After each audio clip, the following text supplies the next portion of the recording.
Assalamualaikum warahmatullahi wabarakatuh. Perkenalkan, nama saya Gilang Ramadan dengan NPM 23036101005 dari Fakultas Syariah Program Studi Ekonomi Syariah. Terima kasih kepada Bapak Mahfud Fauji, Magister Sosiologi, selaku dosen pengampu ilmu kalam.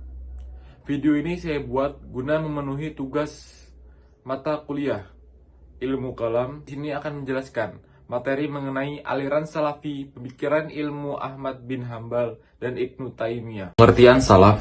Kata salaf secara etimologi dapat diterjemahkan menjadi terdahulu atau leluhur. Menurut Tabawi Muhammad Sa'ad, salaf artinya ulama terdahulu. Salaf terkandung dimaksudkan untuk merajuk generasi sahabat tabi'in, tabi'ah, para pemuka abad ke-3 Hijriah dan para pengikutnya pada abad ke-4 yang terdiri atas para pemutasin dan lainnya. Salaf berarti ulama-ulama saleh yang hidup pada 3 abad pertama Islam. Sedangkan menurut etimologi terdapat banyak definisi yang dikemukakan oleh para pakar mengenai arti salaf. Di antaranya adalah Aziz Saftani dan Mahmud Al-Bisi. Pada zaman modern, kata salaf memiliki 2 definisi yang kadang-kadang berbeda. Yang pertama digunakan oleh akademisi dan sejarawan, merujuk pada aliran pemikiran yang muncul pada pengaruh kedua abad 19 sebagai reaksi atas penyebaran ide-ide dari Eropa dan orang-orang yang mencoba memurnikan kembali ajaran yang telah dibawa Rasulullah serta menjauhi berbagai keabadiah keurfat syirik dalam agama Islam. Apa sih perbedaannya dengan aliran Mu'tazilah? Perbedaan dengan aliran Mu'tazilah yang cenderung menggunakan metode pemikiran rasional. Aliran salaf menggunakan metode tekstual yang mengharuskan tunduk di bawah nakal dan membatasi wewenang akal pikiran dalam berbagai macam persoalan agama. Termasuk di dalamnya akal manusia tidak memiliki hak dan kemampuan untuk menakwilkan dan menafsirkan Al-Quran. Kalaupun akal diharuskan memiliki wewenang, hal ini tidak lain adalah hanya untuk membenarkan, menelaah, dan menjelaskan sehingga tidak terjadi ketidakcocokan antara riwayat yang ada dengan akal sehat. Karakteristik aliran salaf yang dinyatakan oleh Ibrahim Mazkur. Yang pertama, mereka lebih mendahulukan riwayat nakli daripada riwayat akli. Yang kedua, dalam persoalan pokok-pokok agama dan persoalan cabang agama hanya bertolak dari penjelasan Alkitab dan As-Sunnah. Mereka mengimani Allah tanpa merenungi lebih lanjut zat Allah dan tidak mempunyai faham antropometrisme menyerupakan ke Allah dengan makhluk. Yang keempat, mengartikan ayat-ayat Al-Quran yang sesuai dengan makna lahirnya dan tidak berupaya untuk mentakwilkannya. Apabila melihat karakteristik yang dikemukakan oleh Ibrahim Mazkur di atas, tokoh-tokoh berikut ini dapat dikategorikan sebagai ulama salaf, yaitu Abdullah bin Abbas 64 Hijriah, Abdullah bin Umar 74 Hijriah, Umar bin Abdul Aziz 101 Hijriah, Al-Juhri 124 Hijriah, Ja'far Shadiq 148 Hijriah, dan para imam mazhab yang 4, Imam Hanafi, Maliki, Syafi'i, dan para Ahmad bin Hanbal. Menurut Harun Nasution, secara kronologis, Salafiyah bermula dari Imam Ahmad bin Hanbal, lalu ajaran dikemukakan Imam Ibnu Taimiyah, kemudian disuburkan oleh Imam Muhammad bin Abdul Wahab, dan akhirnya berkembang di dunia Islam secara sporadis. Riwayat hidup dan pemikiran Imam Ahmad bin Hanbal. Yang pertama, sejarah singkat Ibnu Hanbal. Ia dilahirkan di Baghdad pada tahun 164 Hijriah atau 780 Masehi dan meninggal pada tahun 941 sampai 855 Masehi. Ia dilahirkan dipanggil Ibnu Abdillah karena salah satu anaknya bernama Abdillah, namun ia lebih dikenal dengan nama Imam Hanbali karena beliau hafal pada usia 50 tahun, lalu beliau mulai berkonsentrasi belajar ilmu hadis pada awal usia 15 tahun pula.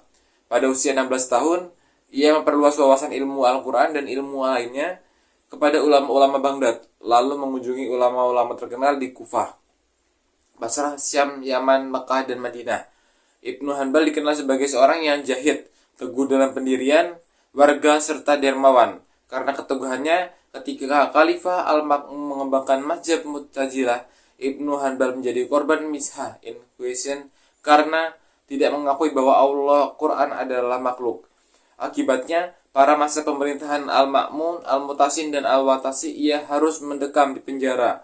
Namun setelah Al-Mustaqil naik tahta, Ibnu Hanbal memperoleh. Riwayat Ibnu Hanbal, pemikiran Imam Ahmad bin Hanbal. Pemikiran teologi Imam Ahmad bin Hanbal ada 2, tentang ayat-ayat mutasbihat dan tentang status Al-Quran. Yang pertama, dalam memahami ayat Al-Quran, Ibnu Hanbal lebih suka menerapkan pendekatan lafzi, tekstual, daripada pendekatan takwil. Yang kedua, salah satu persoalan teologis yang dihadapi Ibnu Hanbal yang kemudian membuatnya dipenjara beberapa kali adalah tentang status Al-Quran. Apakah diciptakan makhluk yang karenanya hadis baru, ataukah tidak diciptakan oleh karena kodim, ataukah tidak diciptakan oleh karenanya kodim, faham yang diakui oleh pemerintah yakni dinasti Abbasiyah di bawah kepemimpinan Khalifah Al-Ma'mum, Al-Mutasim, dan Al-Watsik adalah faham Mu'tazilah, yakni Al-Quran tidak bersifat kodim, tetapi baru dan diciptakan. Riwayat hidup pemikiran Ibnu Taimiyah.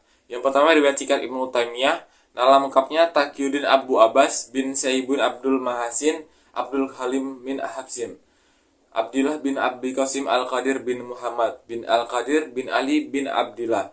Ibnu Taimiyah dilahirkan di Haran pada hari Senin tanggal 10 Rabiul Awal tahun 661 Hijriah, merupakan tokoh salaf yang ekstrim karena kurang memberikan ruang gerak pada akal. Ia adalah murid yang mutaki, wara dan juhud, serta seorang panglima dan penentang bangsa Tartas yang pemberani.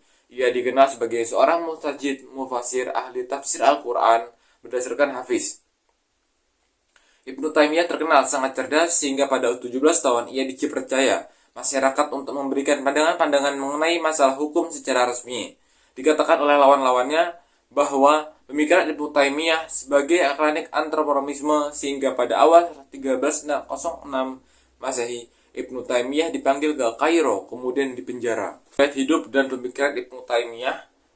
Pemikiran teologi Ibnu Taimiyah. Pemikiran Ibnu Taimiyah seperti dikatakan Ibrahim Mahskur adalah sebagai berikut: sangat berpegang teguh pada nas Al-Quran dan Al-Hadis, tidak memberikan ruang gerak kepada akal, berpendapat bahwa Al-Quran mengandung semua ilmu agama. Di dalam Islam yang diteladani hanya 3 generasi saja, sahabat, tabi'in, dan tabi'in tabi'in. Allah memiliki sifat yang tidak bertentangan dengan tauhid dan tetap mentajzikannya. Riwayat hidup dan pemikiran Ibnu Taimiyah. Berikut merupakan pandangan Ibnu Taimiyah tentang sifat-sifat Allah. Yang pertama, percaya sepenuh hati terhadap sifat-sifat Allah yang disampaikannya oleh Allah sendiri atau Rasulnya. Sifat-sifat yang dimaksud adalah aliran salabiyah, sifat ma'ani, sifat kabariyah, dan sifat idhafiyah. Percaya sepenuhnya terhadap Sang Allah dan Rasulnya, sebutan seperti Al-Awwal, Al-Akhir, dan lain-lain. Menerima sepenuhnya sifat dan nama Allah dengan tidak mengubah maknanya kepada makna yang tidak digendaki, tidak menghilangkan pengertian lafaz, tidak mengingkarinya, tidak menggambar-gambar bentuk-bentuk Tuhan, dan tidak menyerupainya, tidak menyerupakan, apalagi mempersamakan. Riwayat hidup dan pemikiran Ibnu Taimiyah adalah masalah perbuatan manusia. Ibnu Taimiyah mengaku 3 hal. Allah menciptakan sesuatu termasuk perbuatan manusia. Manusia adalah pelaku perbuatan yang sebenarnya dan mempunyai kemampuan serta kehendak secara sempurna. Dalam masalah sosiologi, politik, Ibnu Taimiyah berupaya untuk membedakan antara manusia dengan Tuhan yang mutlak. Oleh sebab itu, masalah Tuhan tidak dapat diperoleh dengan metode rasional, baik metode filsafat maupun teologi. Begitu juga keinginan bisnis manusia untuk menyatu dengan Tuhan adalah suatu hal yang mustahil. Perkembangan Salafiyah di Indonesia. Perkembangan Salafiyah di Indonesia diawali oleh gerakan-gerakan persatuan Islam Persis atau Muhammadiyah. Gerakan-gerakan lainnya pada dasarnya juga dianggap sebagai gerakan-gerakan lainnya pada dasarnya juga dianggap seperti, tapi teologi sudah dipengaruhi oleh pemikiran yang dikenal dengan istilah logika. Sementara itu, para ulama yang menyatakan diri mereka sebagai ulama salaf mayoritas tidak menggunakan pemikiran dalam pembicara masalah teologi ketuhanan. Dalam perkembangan berikutnya, sejarah mencatat bahwa Salafiyah tumbuh dan berkembang pula menjadi aliran mahjab atau paham golongan. Sebagaimana Kajwari, Mu'tazilah, Mu'tazilah, dan kelompok-kelompok Islam klasik lainnya, Salafiyah bahkan sering diangkatkan dengan ahli sunnah wal jamaah di luar kelompok Syiah. Kesimpulan dari materi yang sudah saya sampaikan bahwasanya aliran Salafi yang dipengaruhi oleh pemikiran Ibnu Ahmad bin Hanbal dan Ibnu Taimiyah menekankan kembali kepada sumber-sumber asli Islam, yaitu Al-Quran dan Hadis. Imam Ahmad berfokus pada penerapan ajaran murni tanpa inovasi, sedangkan Ibnu Taimiyah menekankan pembaruan pemahaman dan penolakan terhadap praktik bid'ah. Keduanya mengajak umat untuk berpegang pada tradisi salaf demi menjaga kemurnian ajaran Islam. Sekian materi yang saya dapat sampaikan mengenai aliran Salafi, pemikiran Imam Ahmad bin Hambal dan Ibnu Taimiyah. Kurang lebihnya mohon maaf. Saya akhiri. Wassalamualaikum warahmatullahi wabarakatuh.